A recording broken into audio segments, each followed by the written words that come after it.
বারটেক 1900 GSK এই মেশিনে production counting setting করার জন্য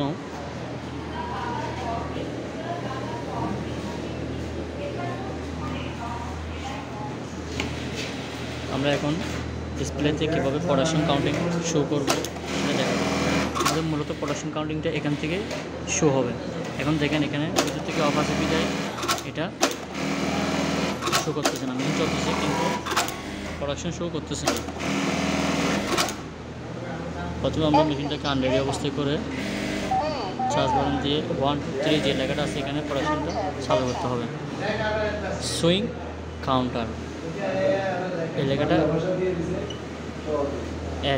অ্যাডে ক্লিক করার পরে এখানে 0 থাকবে, এখানে সেটিং 9999 থাকবে।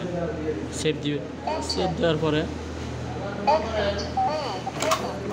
এখানে দেখেন এখন 0 হয়ে গেছে। এখন দেখেন মেশিন যতবার চালাবে তত কাউন্টিং হবে।